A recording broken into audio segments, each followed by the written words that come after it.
been trying to find you at school today. I have big news, and it's bad. Real bad. Don't leave me hanging. Mom says we're defo moving to California by the end of the month. What? No way! That's a 2-day drive from here. Yeah, I know. But Mom's marrying David.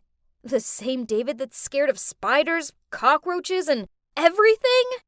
Yeah, that guy. He's been trying to get her attention for ages, sending her flowers, playing the guitar on her porch. Then last week, he even climbed up the oak tree so he could hand her flowers through the bedroom window. Okay, that's kind of creepy. Ew. Tell me about it. But you know, the worst part is, I have to transfer to another school. No. Lisa couldn't move away. Who would I sit with at lunch? Who would I watch corny movies with? Ugh, we've been besties for years. We couldn't just be separated like this. No one would ever understand me like she did. We were like two halves of a whole. Her dad had passed away, so she only had her mom, while I only had my dad. And yep, that's my amazing dad. It's been just me and him for the past 10 years. I still remember that afternoon when my mom took her suitcase and left with another man. After that, me and Dad moved back here to our hometown, New Hampshire. It's only when I got a little older that I found out Mom and her lover scammed Dad out of everything. So Dad's been working his butt off to open his own repair garage to provide for us both ever since. It isn't fair. My dad's a hero, and he deserves to be with a better woman. Hold on. Yes, he deserves a better one. And who wouldn't be better than Lisa's mom? I needed to tell Lisa about my plan right now, so I immediately ran to my room and phoned her. Girl, I have the most genius plan ever to keep you and your mom here with me. Please, I'm all ears. Anything. I really don't want to move to Cali. Okay, listen. Let's set your mom up with my dad. He's a good guy, and that means we'll be sisters. We both squealed excitedly. Lisa always wanted to have a dad. A nice one, not that David creep. Ugh! I could see the envy in her eyes when I spoke about the funny pranks I played on my dad. Well, in contrast, my heart ached whenever she told me about the girly pamper days she had with her mom. Okay, first, research is important. We spent all night looking up their horoscopes, name astrology calculator, and even physiognomy. Whoa, they're a 98% match! But hey, nothing is perfect, right? Me and Lisa would make up for the missing 2%. The next day, we were both zombies due to the lack of sleep. But at least a proper plan had been set. I told Lisa to tell her mom, Mary, to come around on Saturday for my birthday. Yeah, it's not actually my birthday, but she's a presenter for a big news channel, so she's super busy. We needed to make up some special occasion, so she couldn't say no. Then I told my dad to prepare his signature dish to welcome my special guests. There's no way Mary could resist. That day, I was helping Dad with the ingredients when I heard the doorbell. I opened the door to see Lisa standing there with a pink frosted birthday cake. And by her side was her mom. Happy birthday, sweetie. This one's for you. Oh, something smells good. And so familiar. She continued. Hello? Mary? Jack? Why are you here? For Erin's birthday. And you? I'm her father. And FYI, today isn't her birthday. Yeah, jerk. Mary said under her breath while rolling her eyes. Excuse me? You dumped me for no reason. So what's that attitude? Oh, really? For no reason? My eyes darted from Dad to Mary.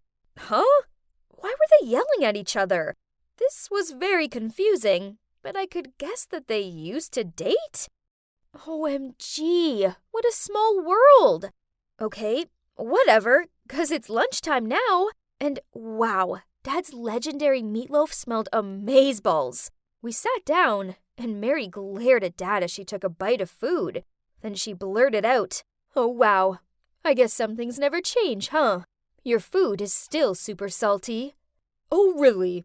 But as I recall, someone still asked for seconds. Unbelievable. Excuse me, but do you know each other? Lisa innocently interrupted. There was an awkward silence. Then Dad said, Yeah, we do.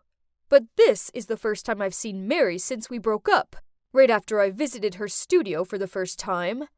Mary looked flustered as she replied, Lisa, you shouldn't have tricked me into coming here. Finish your food, then we're leaving. On hearing this, Dad ordered Lisa and me up to my room so he could talk to Mary in private. Only we hid behind the couch and listened in. Turns out, on that day, Mary took my dad to the studio to watch her first filming as a news presenter. After that, she'd passed by the waiting room and overheard Dad talking to someone.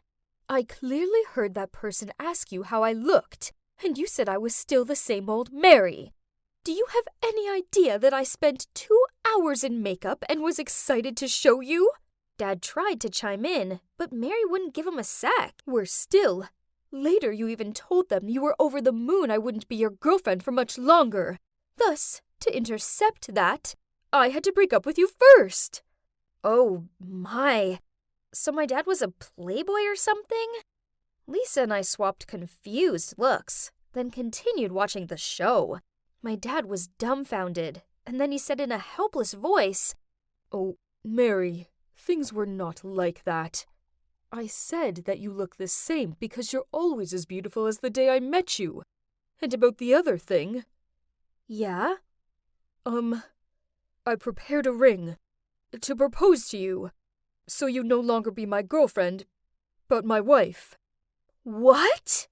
So they broke up because of an absurd misunderstanding and lost contact since then.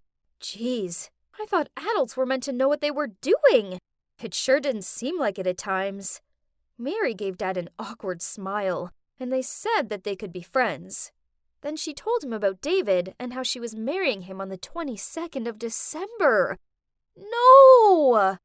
We couldn't let this happen. There had to be another way of getting them together. But that road was full of thorns and spikes, especially when Dad dropped a bombshell. His new girlfriend, Lucy. A few days later, when I was working on my art project, Dad walked into the room with her.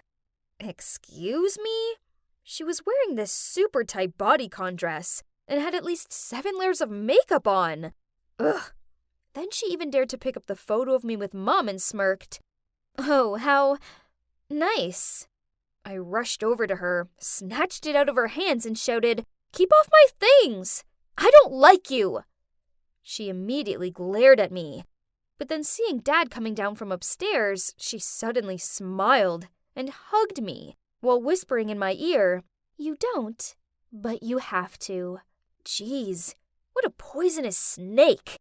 But worse, when she left, Dad had this dumb grin on his face, and then he actually asked if I wanted her to be my new mom. Oh no, she'd hypnotized him for sure. In a rush, I called Lisa to tell her about it. She came up with the idea of asking her mom to join us at the Christmas market this week. Bummer. She refused.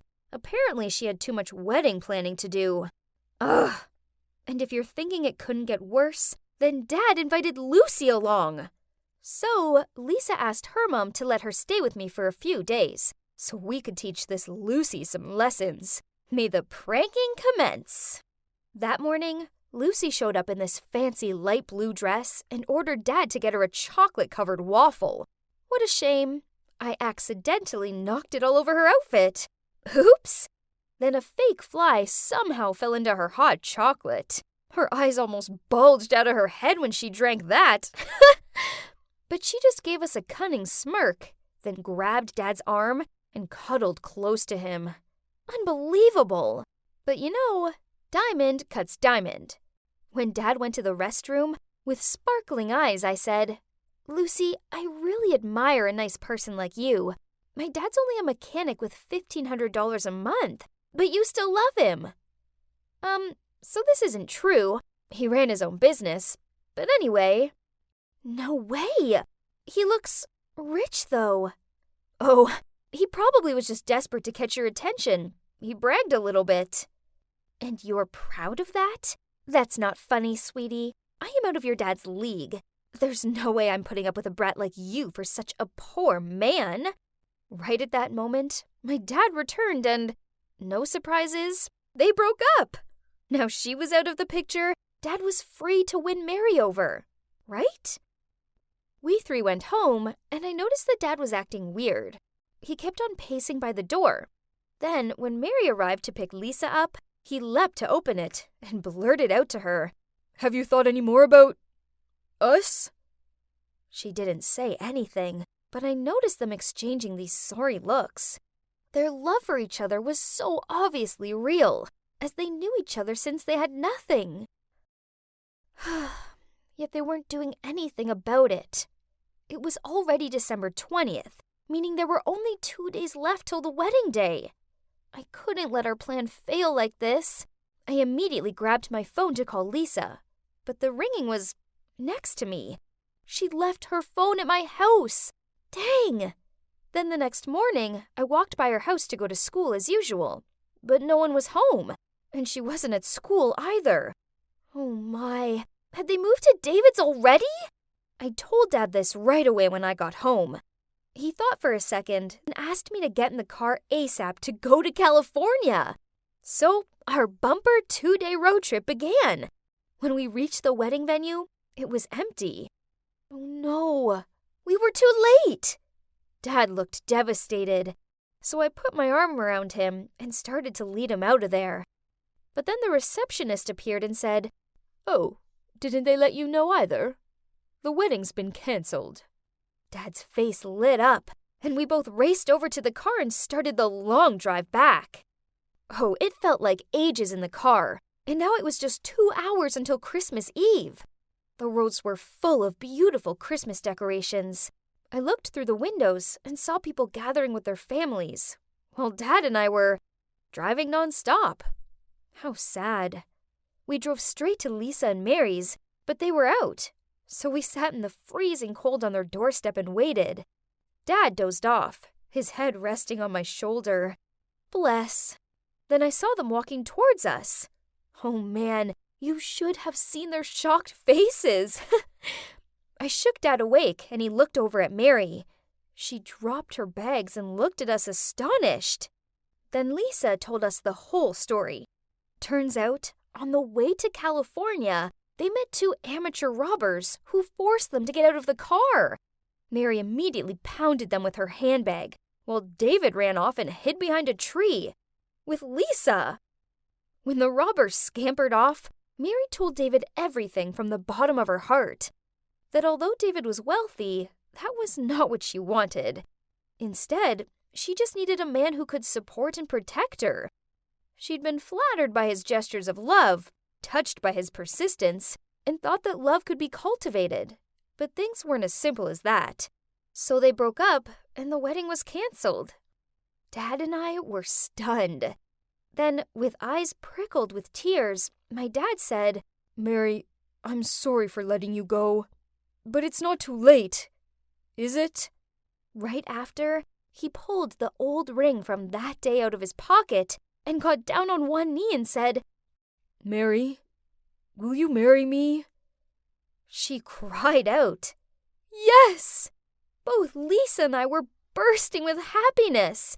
So now we both have a mom and a dad, and we're pretty much sisters. Yay! This is the warmest Christmas ever.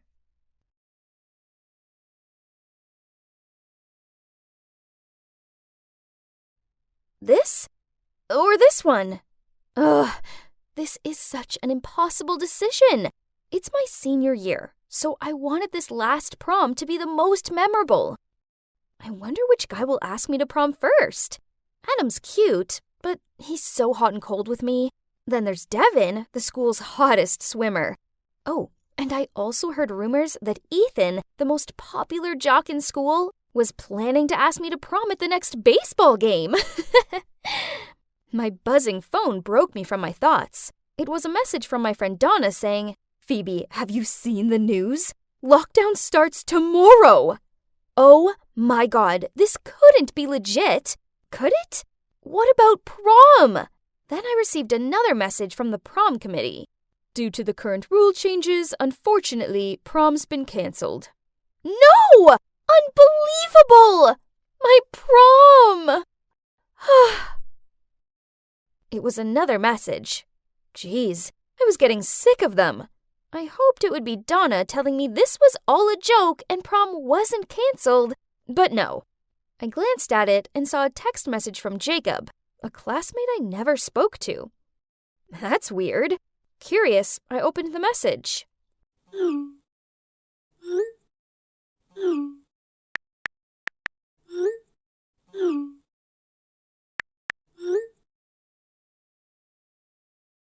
Hey, Jacob. So, what do you want to ask me? Hi, and, can you help me model for a moment? I'm applying for the Art Institute in Chicago, and the application deadline is tomorrow. But I need to submit a drawing. I'll be posing for you to draw? But I've never modeled before. This sounds super important. Shouldn't you ask a professional? Well, don't worry. I already have all the ideas, and I think you are the most suitable person to model for me, as you're a natural beauty, and that will show in my work. Especially your beautiful eyes. Okay then, if you say so. Let's do it. Jacob then instructed me how to pose. After that, he took out a piece of paper and started sketching carefully.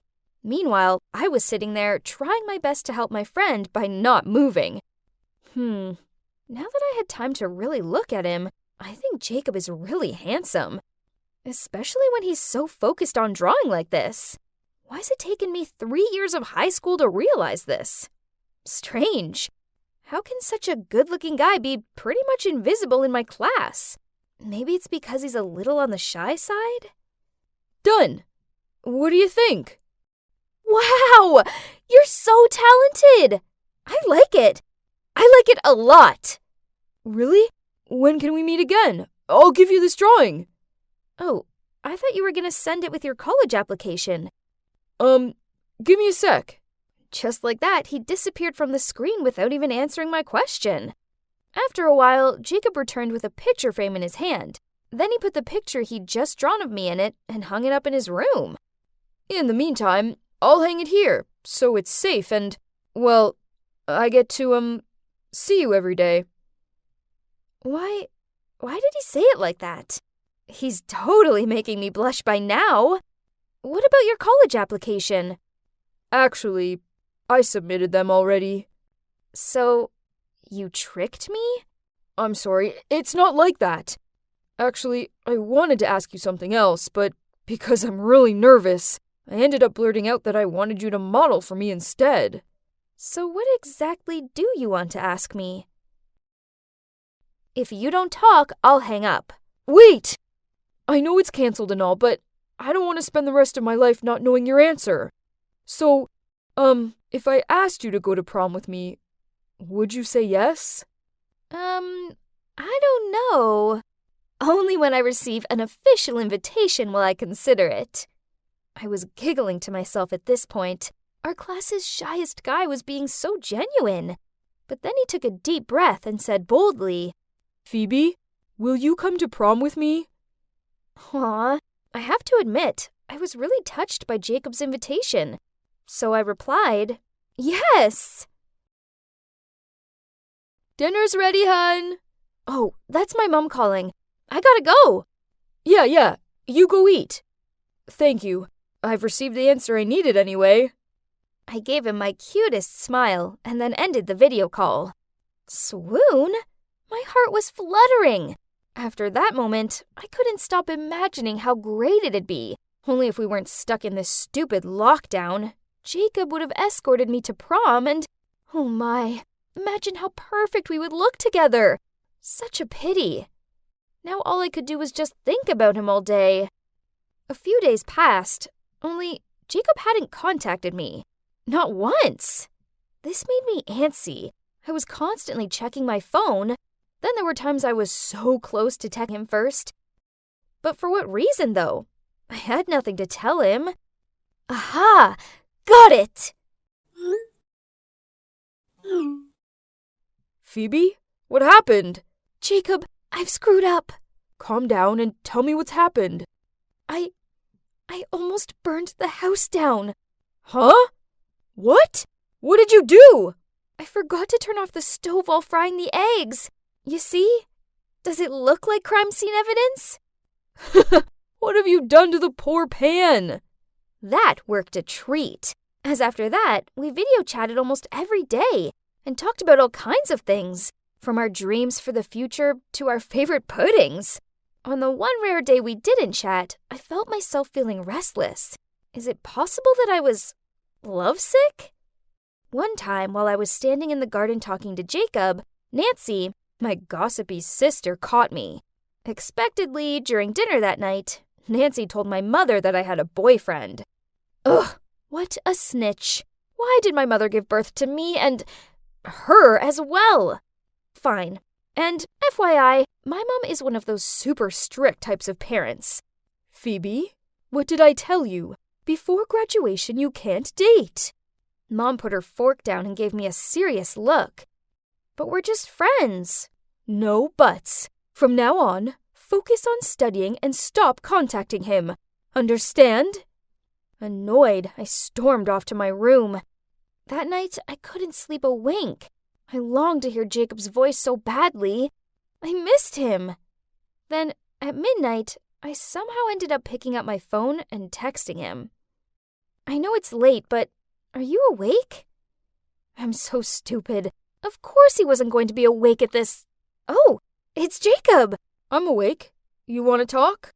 So he called me, and we talked in whispers so no one overheard me. I told Jacob about the argument with my mom. He advised me not to be angry with her because she just cared about me. Then he said, On your birthday this year, I'll come over and prove to your parents that you've chosen the right person. Choose the right person? What do you mean? I mean, will you be my girlfriend? I was still feeling somewhat confused when he suddenly started singing. But darling, just kiss me slow. Your heart is all I own, and in your eyes you're holding mine. I love that Ed Sheeran song. My heart melted with each word Jacob sang, and I found myself softly saying, I do. Oh my God, he's officially my boyfriend now. This was so exciting. I just wish I was back at school to show him off. We secretly chatted every day, and he was the ray of light in my boring days during the lockdown. But then one day, he didn't reply. I didn't think much of it at first. You know, maybe he was busy drawing or something. But then, when the day was coming to an end, and I still hadn't received a reply from him, I started to freak out. Was he sick? Only at past midnight, he finally messaged me. I'm sorry. I feel kinda down today, so I couldn't talk to you. Oh no, why was he so sad? Hearing this, I couldn't be patient anymore. So I called him right away, over and over, but the only response was a long beep, then followed by a text a little later. I don't want you to see me in this state. I'm sorry. What was wrong? He was always such an optimistic guy. Something really terrible must have happened to make him feel like that. Feeling anxious, I continued to call him, until eventually he gave in and answered. Then he told me what was wrong. Lockdown was the final straw for his wearing parents, and now they were getting a divorce. I felt so sorry for him. Oh, how I wished I could have run to him right away. He actually only lived a few blocks away from me. So we planned to sneak out to see each other in the park. From a distance, of course. The plan was that I would open the door on the slide to run outside, while Mom was in the kitchen. Phoebe, what are you doing? I... Come inside and set the table. The food's getting cold. My plan failed completely. I'm sorry, I couldn't get out. My mom caught me. A few minutes later, Jacob's reply showed up. Turned out, he'd already snuck out and had been waiting for me at the park. I felt so guilty, so I called him at once. He tried to put on a smile, but I knew he was really bummed out, so I blew him a kiss to cheer him up. This really brightened him up. Then he said that as soon as lockdown was over, he was giving me a real kiss. Just like that, time went on, and we learned how to make the most of this relationship in the pandemic era. Everything was good until one day he told me some news that struck me like a lightning bolt. He'd received an offer letter from the art college in Chicago. He'd got in! Of course, Jacob was excited, and I was really happy for him.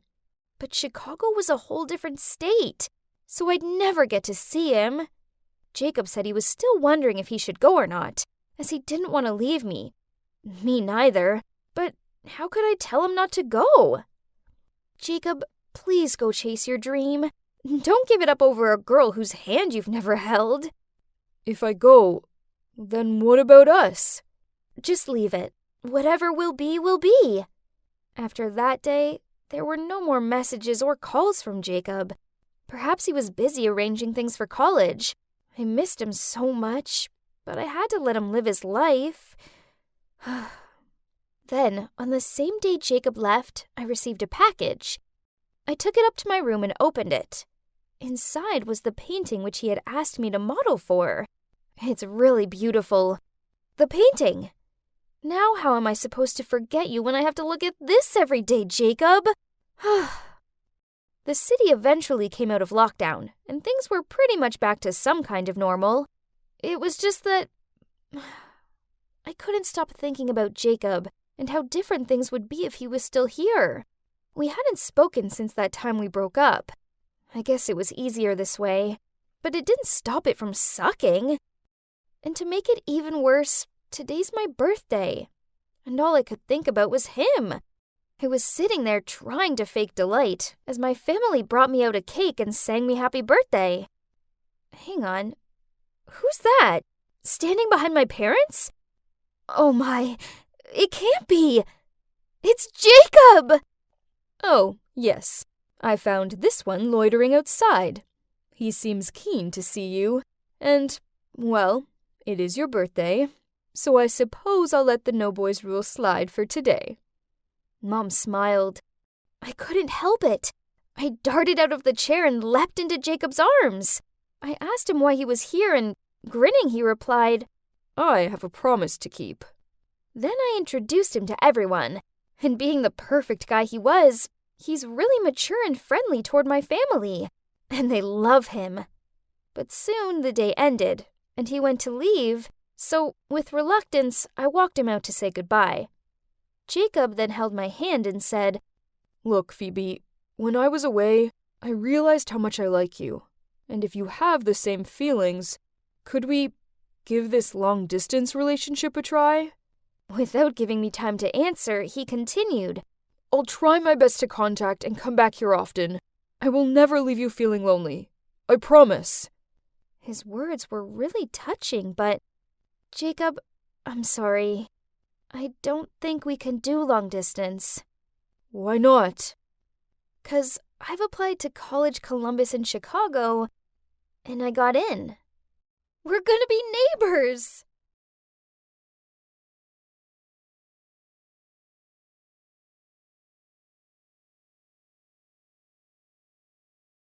Hello, Dana? Have you heard from Vicky yet? I anxiously asked.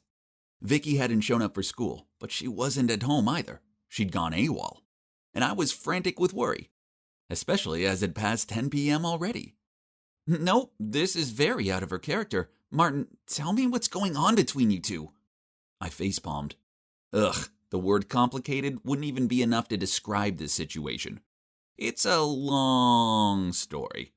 Let me just tell you from the beginning. It started way back when I was just a kindergarten kid. I met my first ever enemy, Vincent Green.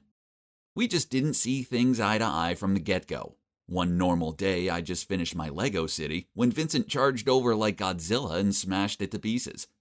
And so the war between us continued, one that carried on throughout our school years. He sabotaged everything I did and vice versa. One time when it was my turn to sing in music class, Vincent made fart noises and the whole class burst out laughing. Fair and square, that same day I poured liquid glue over his art collage.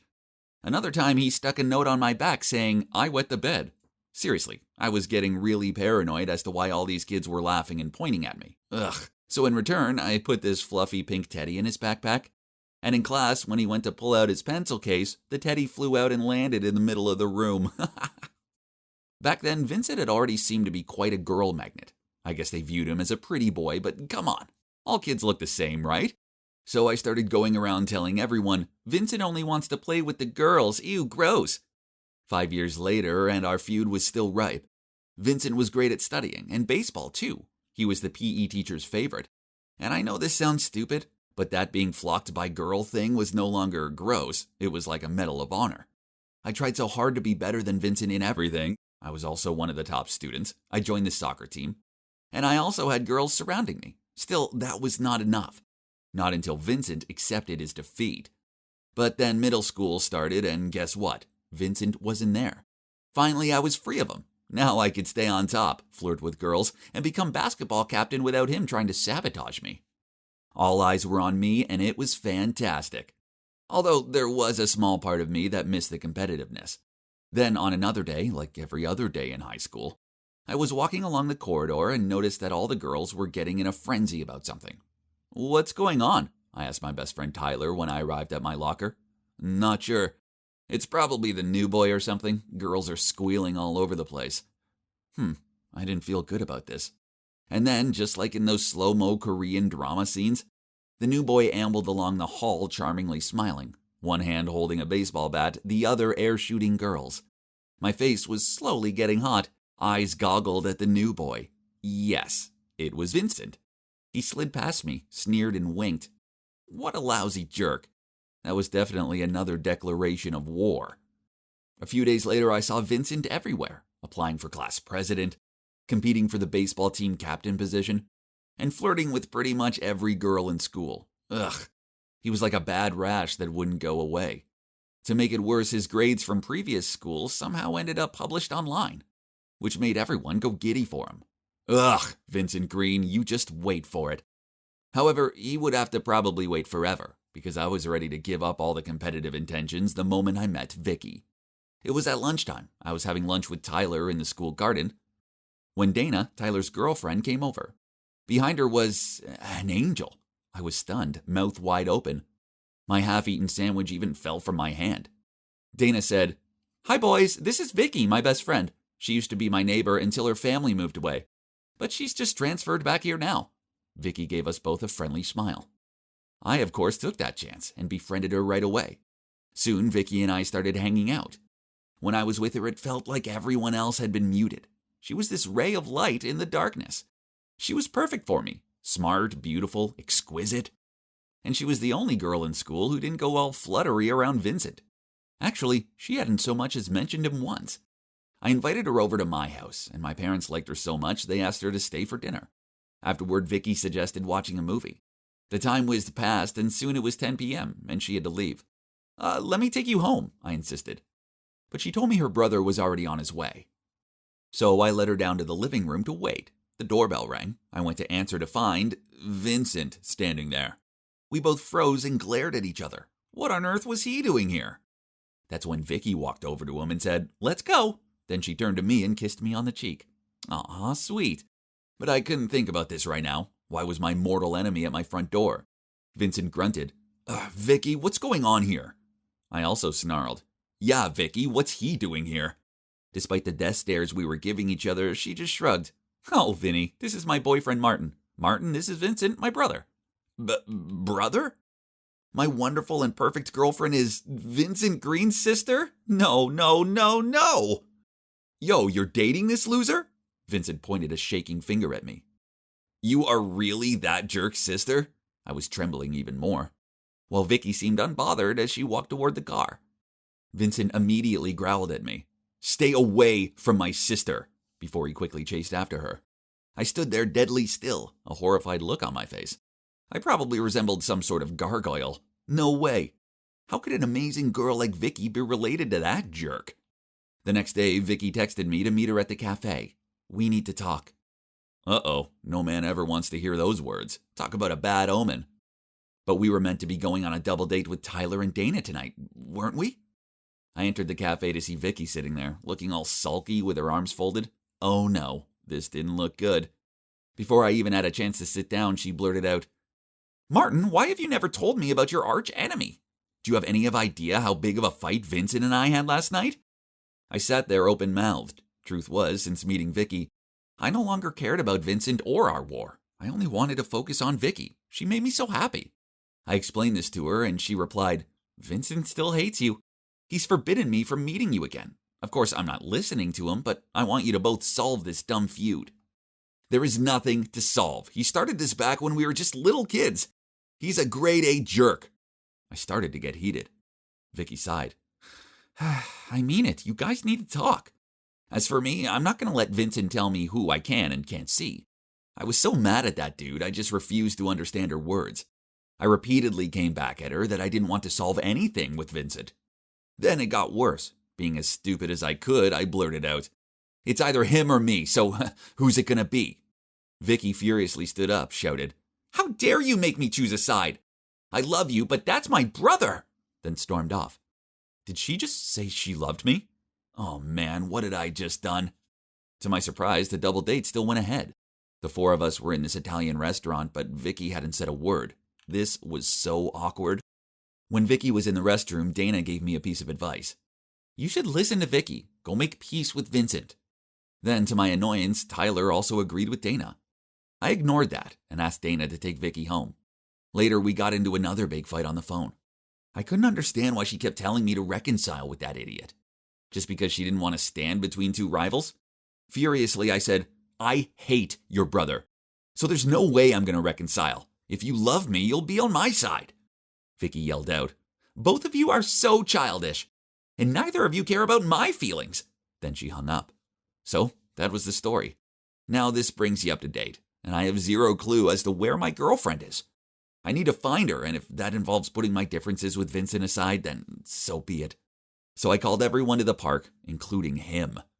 "What you two did to Vicky was so obviously wrong," Tyler spoke up. "Being stuck in the middle of her bro and her boyfriend must suck. Neither of you even stopped to consider her feelings." Dana continued, "Vicky loves you both very much. Don't make her choose. You guys should talk." Then both of them stood up and left us there. Vincent and I sat in awkward silence for a while. Eventually, he cleared his throat. "I have to admit that I've been envying you. All the girls adored you. You're smart and great at sports. Vicky falling for you proves that you'd finally defeated me. That's why I got so mad." I looked at him with wide eyes. That was exactly what I thought about Vincent. I always felt like second fiddle to him. Always. I told him this, then we both scratched our heads and laughed. Then I said, "Geez, what a couple of insecure losers we are." Vincent replied, "Yeah, we're both pretty stupid for a pair of smart guys. Truce?"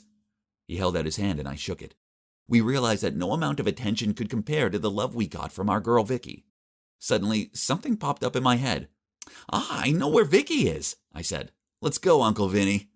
Vincent and I called Tyler and Dana, and then we went to the 24/7 cafe, where Vicky usually took me. There I found her dozing on a couch on the second floor. I gently shook her and said, "Wakey, wakey, sleeping beauty. You gave us all a fright." When she saw that Vincent was there too, and we weren't biting each other's heads off, she gave this huge smile. After that, we all sat down and chatted over hot chocolates and cookies. Finally, the infinity war between two rivals had come to an end. I no longer have an enemy. Instead, I have a new close friend. It's funny how things turn out sometimes, isn't it? Now I'm a part of a group of 5 wonderful people, especially my girlfriend. What more can I ask for? Life is beautiful.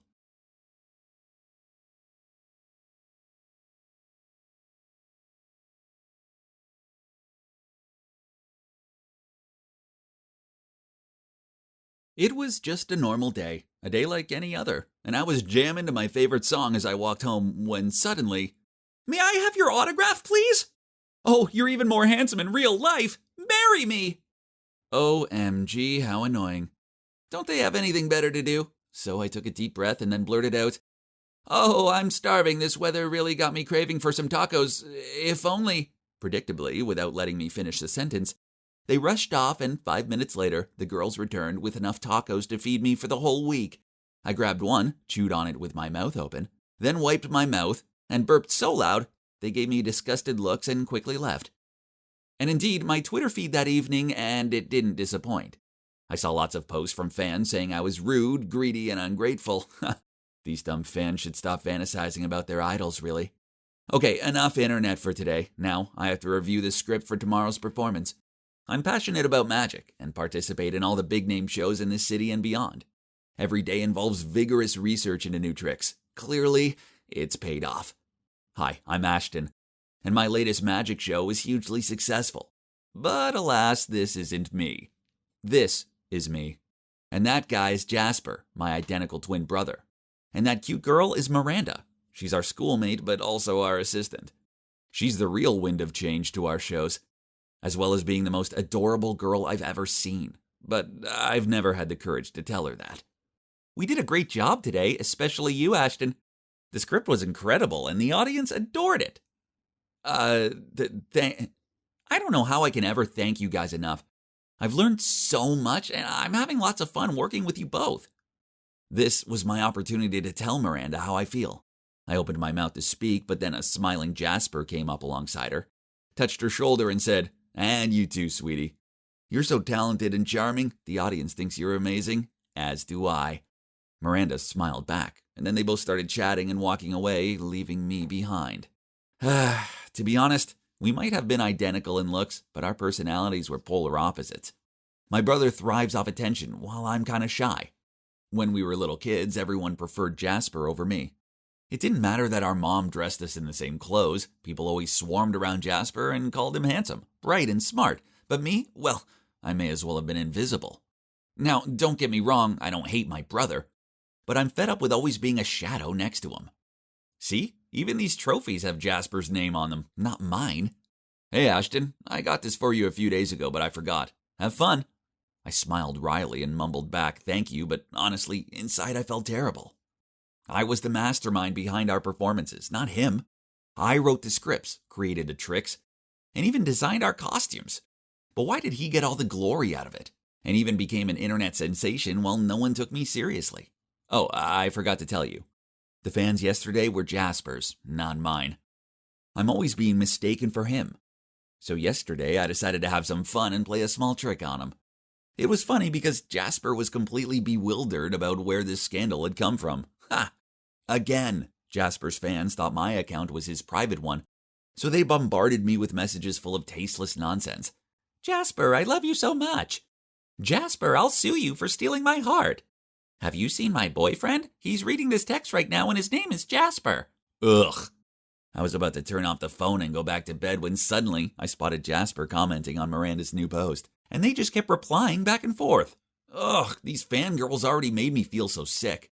They see a charming-ish, good-looking guy, and they act like a magpie who spotted a shiny thing. And now even Miranda seems to be smitten with him. Okay, fine. I'll show you how manly or handsome and flashy Jasper is. No, your eyes aren't deceiving you. It's still me. But I'm wearing my bro's clothes and have styled my hair just like his. Now, let's have some fun. First off, our Jasper needs some makeup. Now let's look the part.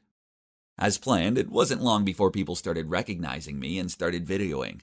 So I deliberately gave a horrified yelp and ran away. As expected, those videos were soon passed around on social media. And the comments were coming non-stop. Hey, some YouTubers even made reaction videos to that. Oh man, this is so hilarious. I was laughing so much my stomach ached. Suddenly, Jasper stormed into my room. He didn't even knock, and he looked all serious. "Hey, what's this?" Our class was going to have a costume party, remember? And I decided to go disguised as a girl. Okay, but why wear my clothes and style your hair like mine? Chill out, bro. I must have grabbed yours by accident. We used to wear the same things all the time when we were younger anyway. Don't be so touchy. As for the hair, I was just trying something new. He gave me a suspicious look, sighed, then he left. The next day, I thought the whole school would be bad-mouthing Jasper about the videos. But to the contrary. The fangirls even considered it cute and inspiring, as he's breaking gender norms. I'm speechless. Whatever. Their reactions didn't matter. The only important thing was what my muse Miranda thought about all this. Nice dress. Can I borrow it sometime? Oh, that was the preparation for the upcoming costume party, LOL.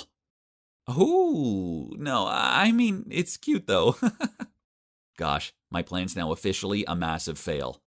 I stayed there watching them for a bit, and she just kept on playing with her hair as she gave my brother these gooey-eyed looks. Ugh. Then, to annoy me even further, right in that afternoon, Mr. Wainwright, our principal, came into class, stopped in front of Jasper's desk, and asked him, "Jasper, will you please do me the honor of performing on behalf of the school at the town hall launch event next week?" Jasper immediately accepted the invitation, and the principal thanked him, then left. What about me?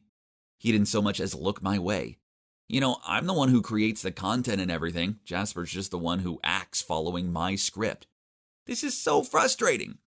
All this unfairness wouldn't have happened if I didn't have glossophobia.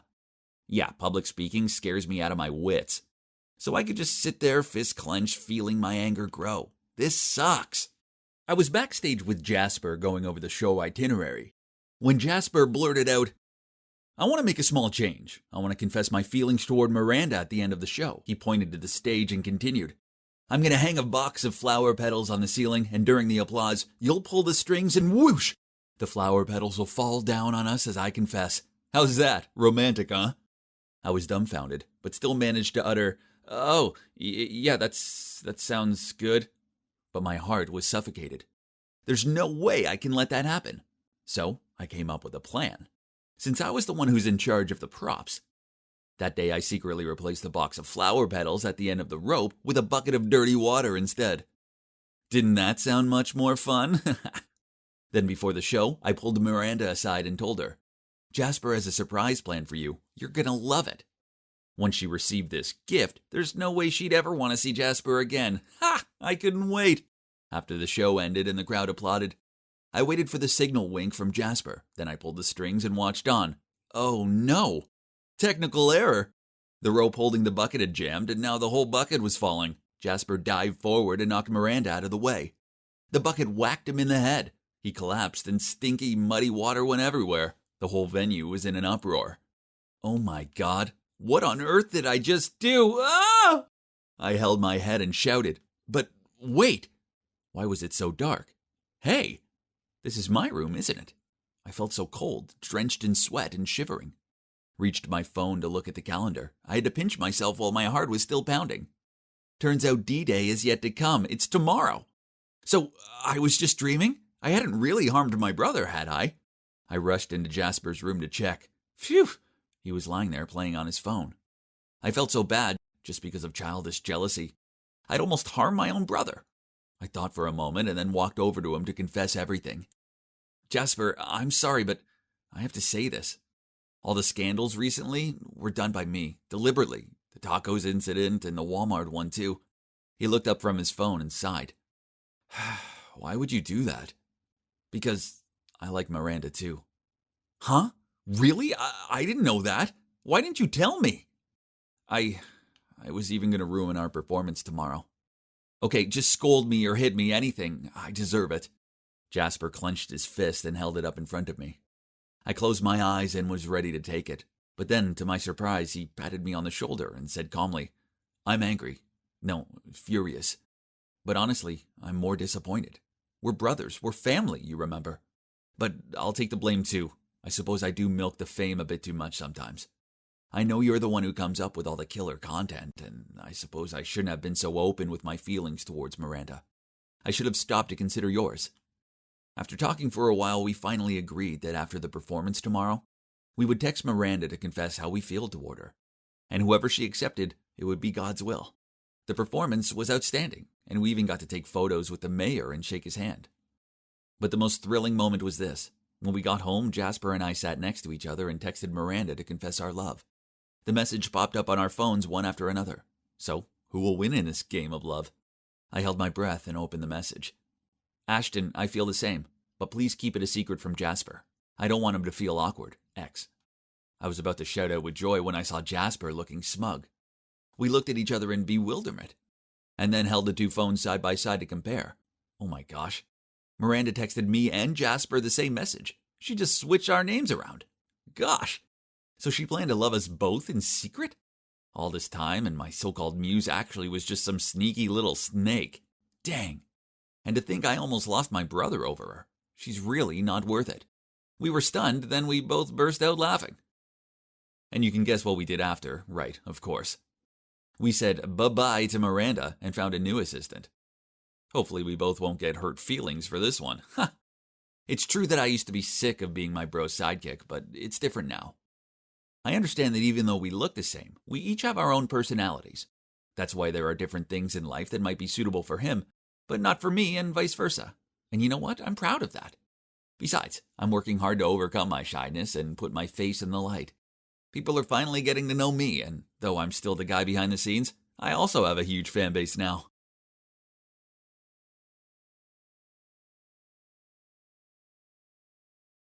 In every high school boy's story, there's always a drop-dead gorgeous girl who makes him do stupid things to try to win the girl over, right? Well, my story is pretty much along those lines, except I was competing with a dog. Yeah, you heard me. Here we go. So my name's Liam, and I'm 17. And Suzanne is the girl I was chasing.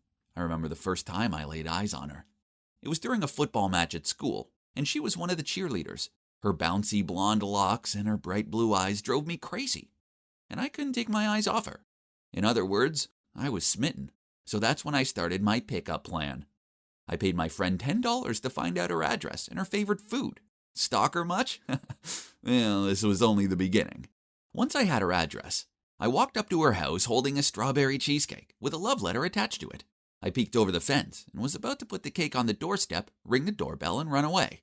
But as I was walking towards the door, a dog appeared and jumped towards me. I freaked out and tried to run away, but instead I face-planted in the ground, and of course, the cake landed right next to me and the letter flew away. What a disaster! Plus, the damn dog kept biting at my pants. Meanwhile, I was screaming like a little kid. And guess who appeared at that moment? None other than Suzanne. Noticing the cake and the letter with her name on it, she smiled down at me, helped me up, and said she had a first aid kit inside. She said her dog Loki just got excited when he saw new people. And then she kept apologizing, but I told her it was okay. And to be honest, I'd fall down like that every day if it meant I got to be helped up by Suzanne. After that, we started texting, although most of the time she was sending me photos of Loki. Finally, after a few months of texts, I plucked up the courage to ask her out on a proper date, and it was amazing. After dropping her off at her front door, I decided that was the moment to confess my feelings and ask her to be my girlfriend. I was shaking so much that I almost forgot to breathe. But luckily, she told me she liked me too. Then suddenly she grabbed me and planted a big kiss on my cheek. And so I held her and decided to go in for a proper kiss on the lips. But out of nowhere, Loki appeared and leapt on me and I fell flat on my face. Not again! And this time I was furious. I sat up and I was about to go crazy. But then I noticed Suzanne was laughing. Loki seems to like you, she joked. He's driving me insane, but seeing how happy she was made my anger all gone. I was about to stand up and go in for a kiss again, but Loki kept pulling Suzanne inside. She had no choice but to follow him. So I was left there all alone. Man, what was that dog's problem? After that night, I refused to go to Suzanne's house when we met up. I even told her I thought her dog hated me, and she thought that was hilarious. She then said he was just protective, and then she shared the story of why they adopted him. So when I was 8, my best friend lived next door. His name was Andrew, and Loki was his pet. The three of us were so close, but one day Andrew's parents got divorced, and Andrew moved to Canada with his dad. So he left Loki with me. It's been 9 years since we saw each other. A thought crossed my mind. Maybe Loki hated me because he thought Suzanne was Andrew's girlfriend. No way. He was just a dog, right? And the trouble was never ending. Prom night arrived, and Suzanne was so excited. I made sure I got to her house early and waited her for a while she did her hair and stuff. I told her I'd wait outside, but she insisted I come in. I was dreading seeing Loki, but of course there he was, waiting for me by the couch with a smirk on his face. I mean, come on, since when do dogs smirk? I sat there nervously watching him, but after Suzanne had gone back upstairs, he came over to me with a photo in his mouth. It was Suzanne sitting next to a boy, and Loki was there too. Obviously, it was Andrew in the photo, and they looked so happy together. Why was Loki showing me this? I looked Loki straight in the eyes and said, "Listen up, Loki. Andrew and Suzanne aren't together. Suzanne is my girlfriend, so just leave us alone, okay?" Loki just kept staring at me, then he left. It was clear I'd lost the plot. There I was threatening a dog. After a while, Suzanne came downstairs, and we were about to leave. But I couldn't find my shoes anywhere. After 30 minutes of looking, we still couldn't find them, and by then Suzanne was pretty upset with me. She ran upstairs and locked herself in her room. I didn't know what to do, so I got up to leave barefoot. When I got outside, I noticed Loki smirking again, but I wasn't in the mood to care about him now. Suddenly, I heard footsteps behind me. I turned around, and it was Loki with my shoes in his mouth. He dropped them at my feet and then ran off. I couldn't believe it. That stupid dog stole my shoes and ruined our night. I spent the next week texting Suzanne trying to apologize, and eventually she forgave me. But I still hate Loki so much. He was seriously making my life a living nightmare. During the summer, Suzanne was going to Chicago with her parents to visit her aunt, so she asked me to look after Loki for 2 weeks. What? You've got to be kidding me. I had no choice but to agree. If I said no, I'd risk losing Suzanne. So when I went to pick him up, I saw him standing there smirking at me again. It looked like he was saying, "Oh, hey, Liam, are you ready for 2 weeks of hell with me?" The worst part was all the instructions Suzanne had for me about how to take care of her precious Loki. Feed him with organic dog food 3 times a day in his special bowl. Then make sure he gets 2 walks a day, no less than 5 miles each time. And every night at 6 p.m. he needs his bath with his doggy bubble bath. He likes to be massaged behind the ears. And please read him a bedtime story to ensure he has sweet dreams. This had to be some kind of joke. How would I remember all of that? And as expected from day one, it was a total disaster. It was summer vacation. So I wasn't going to bed early. In fact, I was playing video games with my friends all night. So I never managed to wake up at 6 a.m. to feed him. And surely he wouldn't die if he skipped a meal, right? But well, he didn't give me much choice. He leapt onto my bed at 6:30 a.m., licking my face and demanding food. Another time I was going to my friend's house, so obviously I couldn't take him with me. So before leaving, I said, "Hey Loki, be a good boy, I'll be back soon." Then I smirked and locked the door. Loki started barking, so I knew he was angry. Well, it served him right. However, when I got home that night, I discovered he'd peed all over my clothes and messed up my entire room. He'd clearly done this to get revenge, and I was fuming. I started yelling at him as I was cleaning up the mess. And that's when I realized that I'd have to take him everywhere with me. Even though he was super annoying, I started to understand why Suzanne loved him. He was smart, affectionate, and I guess it's kind of nice to have company. When I was watching movies alone, he would come over and lay in my lap. When I played video games, I could ask him to bring me snacks. And once I went to the toilet and realized the loo roll was finished, and I shouted, "Loki, can you please get me some loo roll?" And he actually brought me one. A few days later, we were out walking in the park, and I saw some boys playing basketball. I was desperate to join them, so I told Loki to wait for me. But after the match, he was nowhere to be seen. I freaked out and frantically searched the whole park, but it was hopeless. Suzanne would never forgive me if I lost her precious Loki. So the next day I put up some flyers hoping someone had found him. Well, luckily for me, someone called me and said they had found him. I immediately went to get him and waited outside the address they'd given me, which was in a kind of dodgy part of town. While I was waiting, 2 men dressed in black clothes approached me. They looked suspicious, so I tried to step out of the way, but one of them grabbed my arm and said, "Give us your money, otherwise you might get hurt." I started struggling and trying to get away. But this made them even angrier. I freaked out when suddenly I heard a familiar barking. Loki! He was rushing towards us and started biting at the robbers' clothes, pulling them away from me. I was so relieved, and after a while, the robbers ran off, scared half to death. I gave Loki the biggest hug, and he was wagging his tail in delight. Then a woman with a dog came towards us. Turns out she was the person who had called me. She'd been walking her dog Penny in the park when Loki had started following them and wouldn't leave Penny alone. He'd been smitten with her, so Penny's owner didn't know what to do and took Loki home. Eventually she saw the posters, and that's when she'd contacted me. So Loki was as bad as me, chasing a pretty girl. How funny. When we got home, I thanked Loki again for saving me. Then I said, "You know Andrew doesn't live here anymore, right? He's in Canada, which is far away. But listen, I love Suzanne so much, and I know you do too. So we'll take care of her together, okay?" He kept staring at me like he was waiting for something more. So then I said, "Oh, right. Yeah. If you agree, I promise I'll take you to Penny's house to visit her. Deal?" I reached out my hand to shake his, and he legit put his paw in my hand. Okay, done deal. A few days later, Suzanne got back and picked up Loki. And when I told Suzanne everything that had happened, she burst out laughing. After that, our relationship got even better, and we started hanging out with Loki more. Although whenever I wanted to kiss her, I always said to Loki, "Hey bro, look away." And he never once tried to interfere again. Loki and I are on good terms now, as he's in love with Penny as I am with Suzanne. It's true what they say, Boys go wild for pretty girls. Do you know what it's like to be a pampered princess? Well, I do, because my dad's a billionaire, so the high life's mine. Not only did we live in a 5-story mansion, but I grew up never having to lift one of my pretty, perfect, delicate fingers. I'm Sophia, and throughout my childhood, I had everything done for me. There was a maid to brush my hair, make my bed, and even do my homework for me. I didn't even have to search my walk-in wardrobe for a daily outfit, as I had my own personal stylist for that. So what? I'm spoiled. But I can't help being so perfect. I'm far too gorgeous to be stuck in a stuffy classroom studying. Not when I could be partying or schmoozing with the stars at swanky cocktail balls.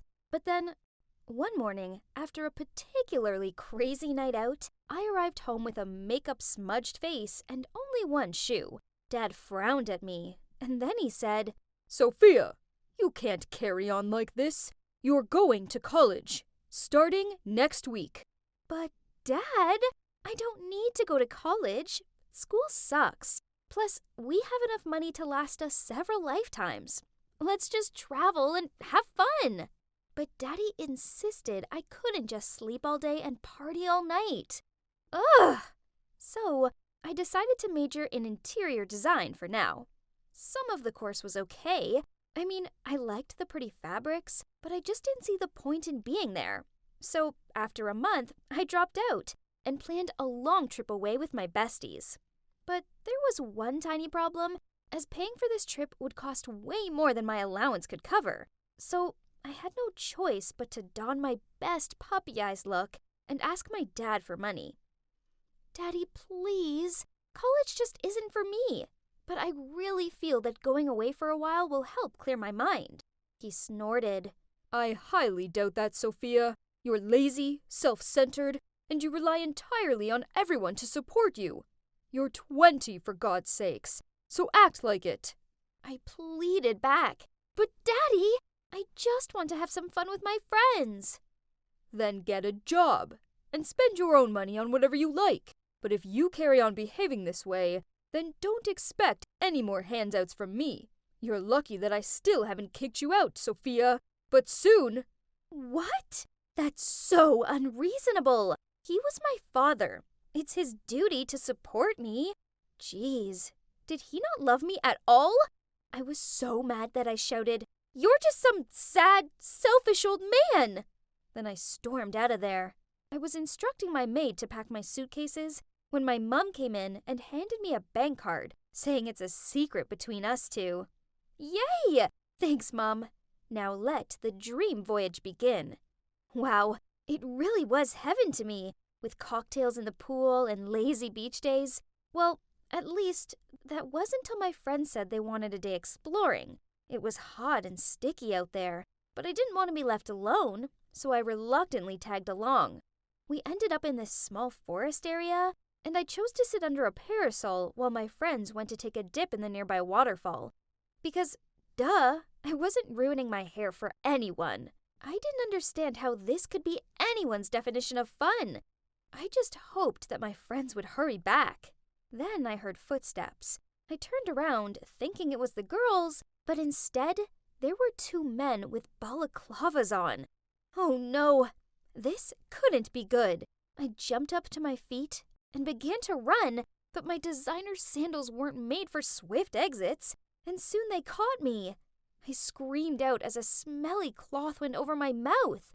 After that, the world began to darken around me. I flickered my eyes open. Geez, it was so sunny. Where were my sunglasses?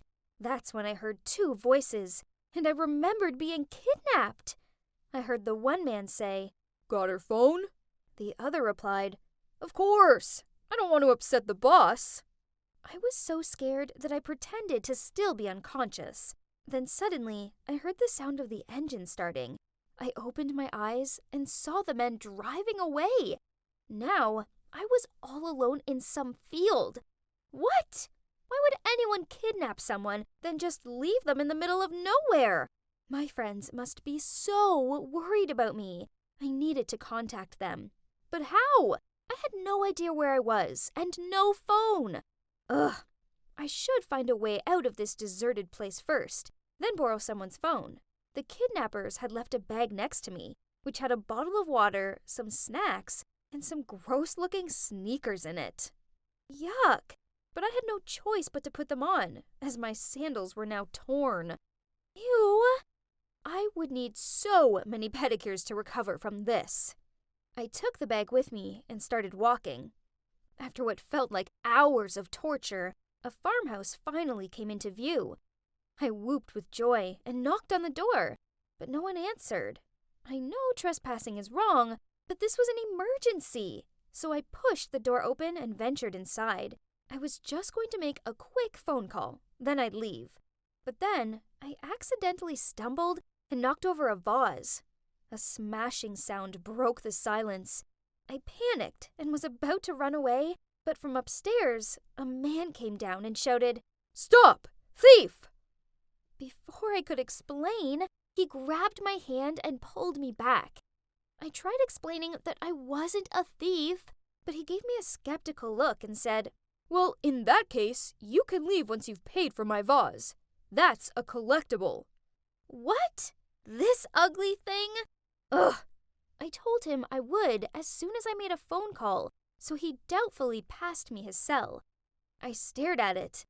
Turns out I have never cared to remember any of my friends' numbers. I then thought about calling my parents, but no way. I was mad at Dad, and asking for his help right now only meant accepting defeat. No, never. I told the man I would pay when I got home, but he refused to let me go. After a while of arguing, he forced me to stay and work for him until I paid it off. He even made up an agreement and made me sign it. And what other choice did I have? Yep, I was completely stuck here. This was the worst day of my life. He said his name was Manson. Then he showed me where I'd be staying. This had to be a joke. It was a barn. Literally. There was an uncomfortable-looking bed in there, and I could hear horses neighing in the barn next door. Was he kidding me? I was sitting there in despair when my stomach rumbled with hunger, so I barged into the kitchen and ordered Manson to make me some food. But he just pointed at the eggs by the stove and told me to make myself something to eat. Sure, I'd definitely do that. If I knew how to cook? Manson just sat there smirking while I threw the whole egg into the pan and then spent the next half hour trying to work out how to turn the stove on. In the end, I gave up and returned to my so-called room with an empty stomach. If you think that was bad, well, things soon got a lot worse. At 5 a.m., a noisy rooster woke me up, and then started my disastrous days at the farm. I accidentally dropped the bag of seeds onto the floor and got them in my hair, so the chickens chased me around the pen to get to them. I slipped over in the pigsty. Ew! I chipped a nail cleaning out the rabbit hutch. I even fell into horse manure. It was awful. Then on top of it all, Manson was so rude. He just laughed at me struggling with everything. But then one day, it all got too much for me. I was exhausted and felt so dizzy that I stumbled and broke 2 baskets of eggs. It really hurt so bad, and I was even in tears, thinking Manson would be mad. But instead, he ran over to check on me. Then, he even cooked me a nice meal and told me that I'd been doing a great job, despite the accidents. Whoa, what's with this personality change? So, maybe he wasn't as bad as I thought? Over the next few days, I actually found myself enjoying Manson's company. We sat by the fire pit and watched the sunset. We went horse riding, and I managed not to fall off. And he even taught me how to cook. That's when I realized 2 things. Firstly, I'd been a brat. I was lazy, selfish, and I took everything for granted. But now I realized that with hard work came reward. And secondly, I realized that I liked Manson a lot. So I decided to do something nice for him. I gave the barn a makeover. It was just simple things, really. I put a rug down, added some plants, hung up a few pictures and fairy lights. Then I dragged Manson over to have a look. He peered around the barn, then smiled. Sophia, this is so lovely. Then he awkwardly looked down at his feet. Look, I need to tell you something. It's your dad. He hired those men to kidnap you, then paid me to let you stay here. I laughed over that ridiculous joke, but then he continued. Your dad wanted you to change your outlook on life and understand the value of money. He only has your best interest at heart. Wait, was this all just a setup? With teary eyes, I looked straight at Manson and said, I was going to tell you that I have feelings for you, but I suppose you don't feel the same. I need to go. Please tell my father to send someone to pick me up ASAP, unless he's okay with me walking all the way back home without any phone or cash. Then I hurried out of there. He shouted after me, but I ignored him. I was so angry and upset. I continued walking until a car eventually pulled up alongside me. It was our family's driver. He took me home. Then I locked myself in my room, refusing to come out. It took a few days for me to calm down enough to go confront my father.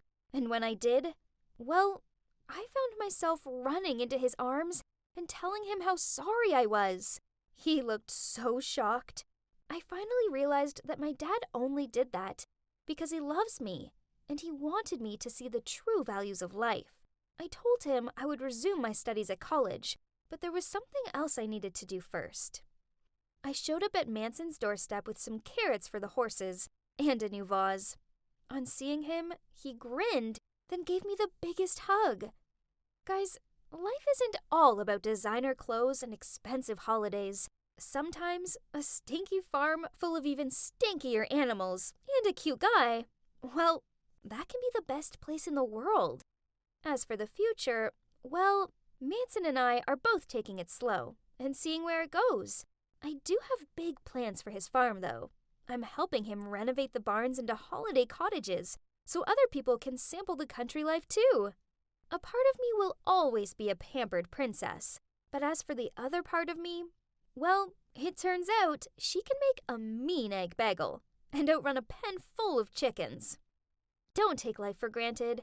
It doesn't matter how pretty and rich you are. Instead, there's far more to life than just that.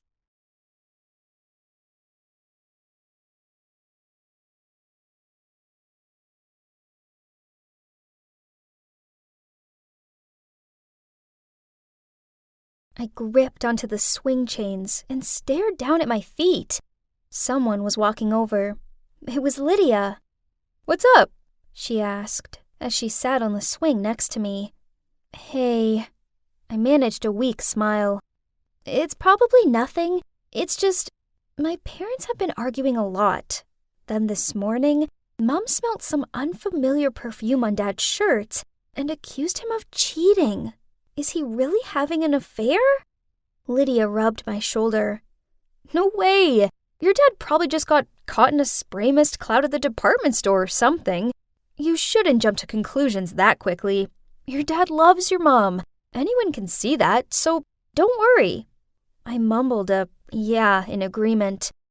My name's Cora, and as corny as it sounds, before this incident, I had been pretty satisfied with my life. I'm attending a renowned university. I get along really well with my parents, and despite being an only child, I've never felt lonely, as I have my best friend, Lydia, for company. She's more of a sister to me. Regardless of the problem, I just needed to drop her a message, then we'll meet at our spot, which is the swings at the park. Yep, I had it all, and I thought nothing would ever change that. It turns out that I was wrong. So it all began with my dad. He was acting oddly. He often looked at his phone, then smiled to himself. And then he'd take his phone into the bathroom and not come out for ages. This didn't go unnoticed by Mom, but when she asked him about it, he just shrugged and said that he had some problems with his digestion. Then, while Mom was doing the laundry, she smelt an unfamiliar perfume on his shirt. She marched over to him, threw the shirt at his head, and demanded that he explain himself. Dad denied it and said it was probably just his work colleague's perfume, and that she was overreacting. That's why I arranged to meet Lydia at our spot. And as usual, She was so sweet and supportive. Lydia was right. Maybe I had thought too much. I came home and caught Mom crying in the kitchen.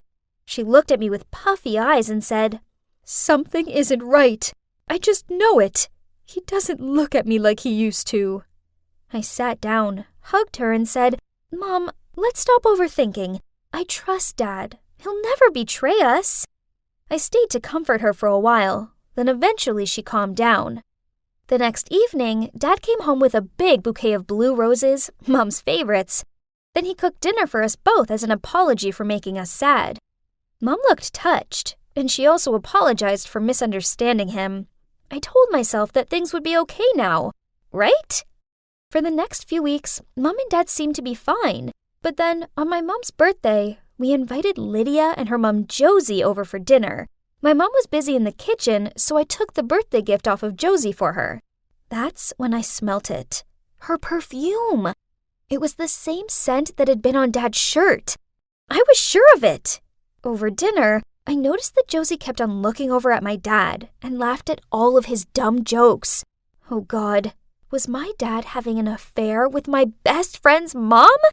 I felt like I'd explode, but I couldn't say anything to Lydia, as I didn't want to upset her.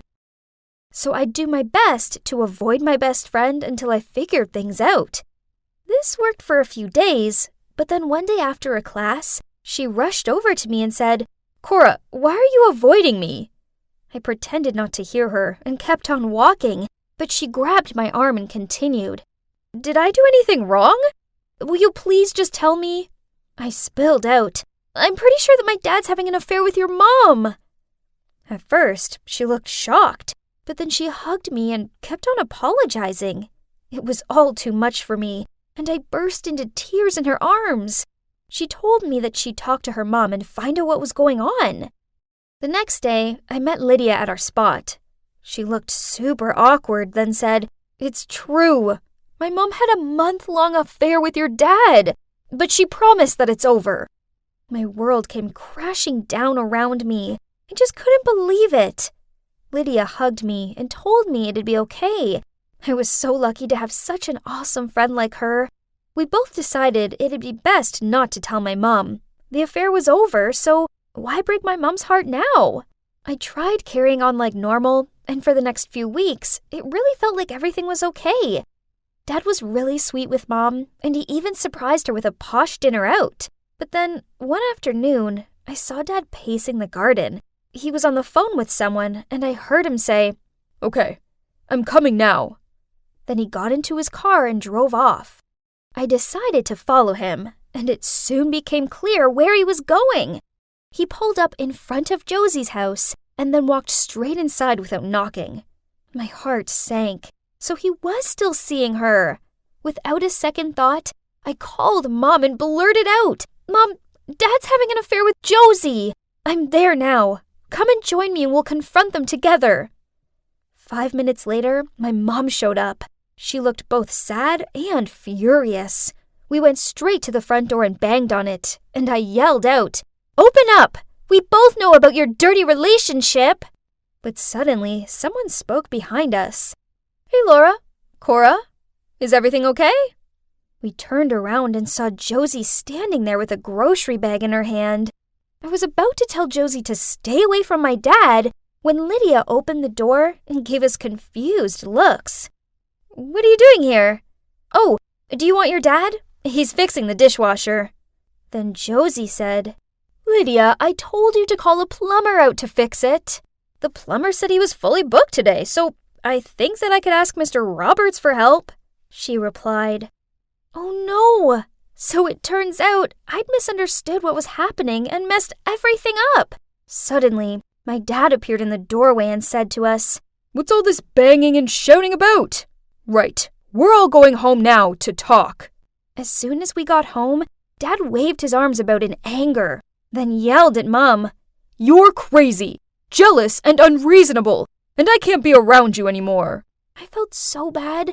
This was my fault, not Mom's, so I tried explaining this to Dad, but he just told me it wasn't my business and continued to shout at Mom.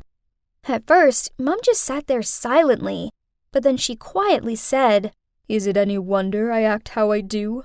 I mean, you have been having an affair with my friend. Right. If you keep on being this ridiculous, then let's divorce. Then he stormed off. It was horrible. Now Mom was inconsolable, and I felt awful for telling her. That night, I messaged Lydia to meet up, but she called me instead. She told me that she'd called my dad to ask him for the plumber's phone number, but he said that he'd come and fix it. She also said that Josie and him really were over. Then she hung up. This was kinda odd, but I suppose Lydia was finding it tricky being stuck in the middle of things with her mom and me. I guess I just needed to give her some space until things cooled down. After that, Mom and Dad barely said a word to each other. Talk about tense. Then, one day, Mom decided to move to my grandparents for a few weeks, as she needed time to think everything through. I didn't blame her, but I didn't want to stay home alone with Dad, so I went and stayed with a college friend. One night, I came home to pick up some clean clothes when I saw it for myself. My dad was kissing her on the couch.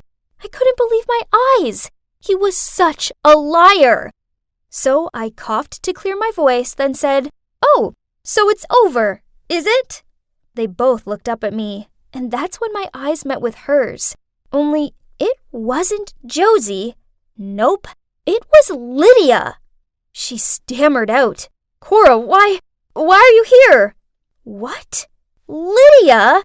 So my dad had been having an affair with Lydia?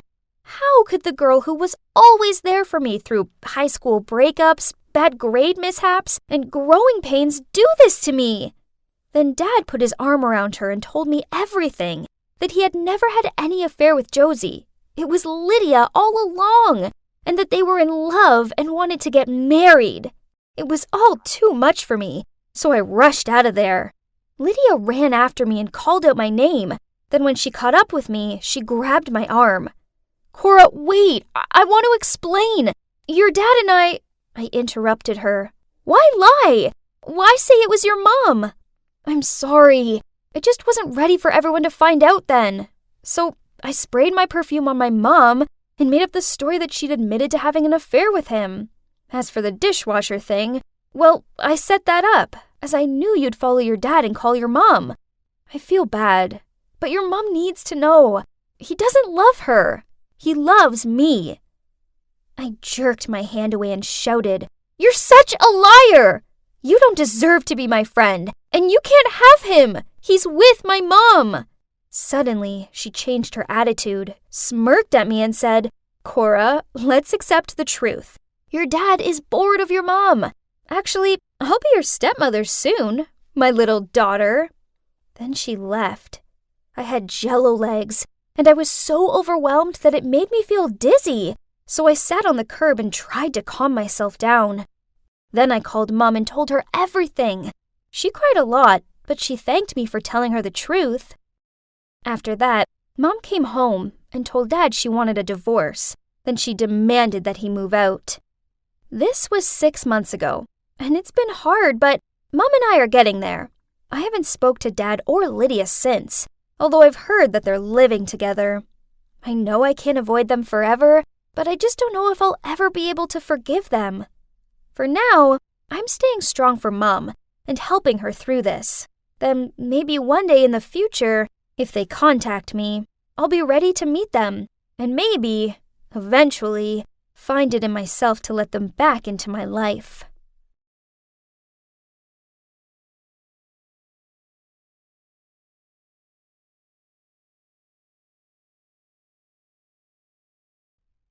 You see that sad girl sitting there in a flood of tears? Yeah, I know, she's pretty hard to miss. Well, that was me a few months ago. My boyfriend had literally just broken up with me, and I had to pack my stuff out of his place ASAP with a resentful heart. But thinking back, if he hadn't broken my heart, I wouldn't have fallen into this super awkward and ridiculous situation. Oh, I forgot. I'm Ava. I'm 22, and I suck at love. So, anyway, after crying like a newborn, I realized I needed a trip away to free my mind, just like Julia Roberts' character did in the movie Eat, Pray, Love. But I could only afford to do the low-budget version. So I went on Airbnb and found a reasonably priced room to rent in this idyllic beach house. And it gets even better. The owner, Hazel, is out most of the time, so it would be like renting the whole house with the price of one room. Awesome! Reserved! I needed to get out of this emotional hellhole ASAP. As expected, Hazel wasn't home when I arrived, and I had to find the hidden key under a plant pot by the door and let myself in. And oh my, it was like stepping into a life-size retro dollhouse. From the chic furniture to the funky wallpaper, I loved it here. This Hazel girl has got some taste. Ooh, there was even a record player. If I'd have known, I would have brought my vinyls with me. But hey, her collection wasn't too shabby. I have to admit that the idea of having a cool friend like this Hazel girl sounded pretty awesome. I was determined to actually meet her because, yeah, it's been 5 wonderful days staying here and I still haven't run into her. So one night, I settled down in the living room and watched a movie while waiting for her to come home. She eventually showed up at 2 a.m. Ugh, this girl wasn't kidding about coming home late.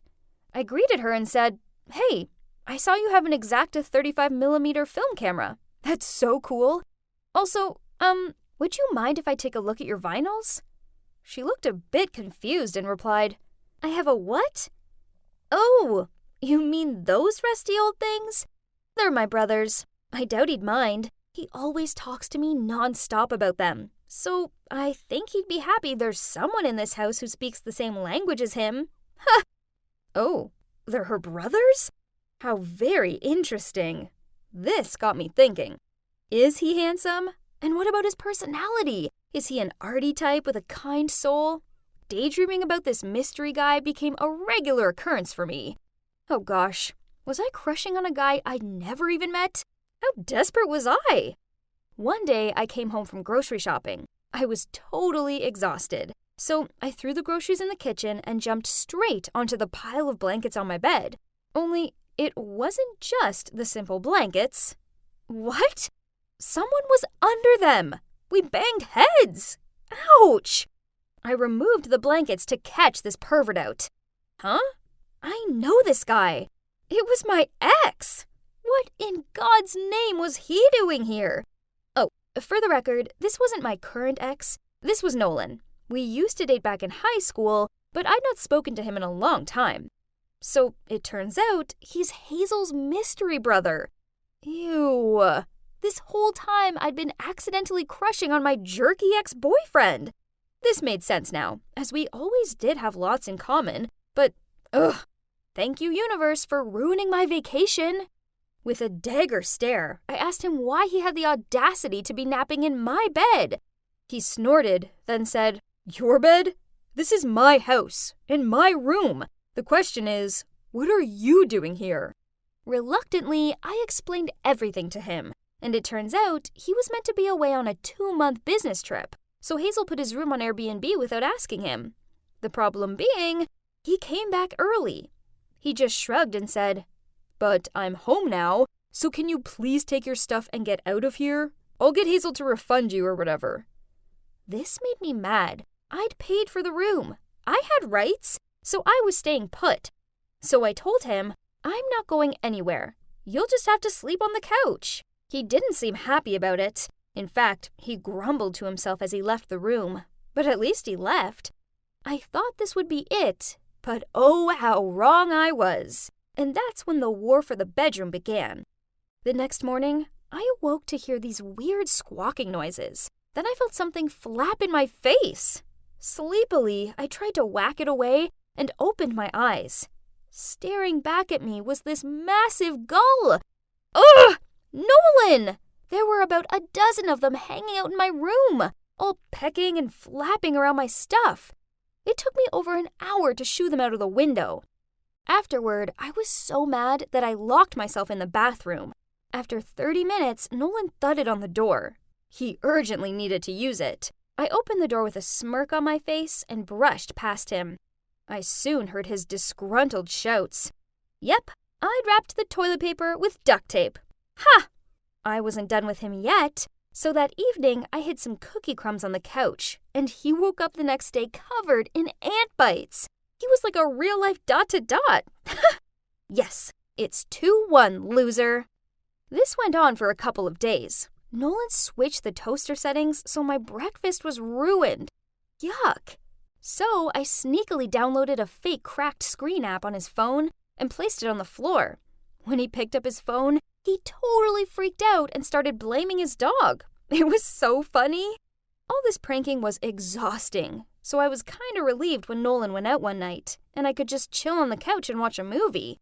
Suddenly, the power went out. Great. The switch must have tripped or something. I put on the torch on my phone and was about to go and check it out when my phone rang. All I could hear was someone deep breathing into it. What the hell? I hung up and my body started to shake. All of a sudden, the door burst open and Ghostface was standing there. Terrified, I held my head and screamed like a banshee. But then I heard somebody call my name. Ava! Ava! It's me, Nolan. It's okay.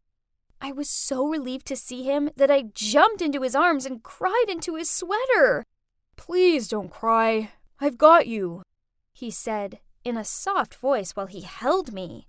I felt so secure and safe. What was that he was holding in his hand? It was a ghost face mask. It was him! He knew I hated horror movies. What a jerk! I pushed him away and shouted, "What the hell? Are you crazy?" He just smiled and replied, "It was worth it, 'cause the hug was so sweet." Man, I hate this jerk. After that, I avoided him. So, okay, I did catch myself looking over at him and getting this weird, warm feeling. One time, he was playing with his dog on the beach, and I watched on from the porch. Did I have a crush on my ex? My God, I hope not, 'cause that would be pathetic. But I had to admit that, although his pranks were really annoying, they'd also been kind of fun.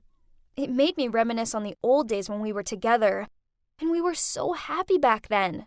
But nothing lasts forever. Hazel appeared with 2 cups of coffee, and we started chatting. I told her how annoying her brother was. She laughed, then replied, "I know, sorry. I didn't know you guys used to date. I wouldn't have rented the room to you if I had. I get that it must be awkward for you, especially as you were the one who broke up with him, right?" I did what? He was the one who broke up with me because he was moving away at the time and couldn't handle the long-distance relationship.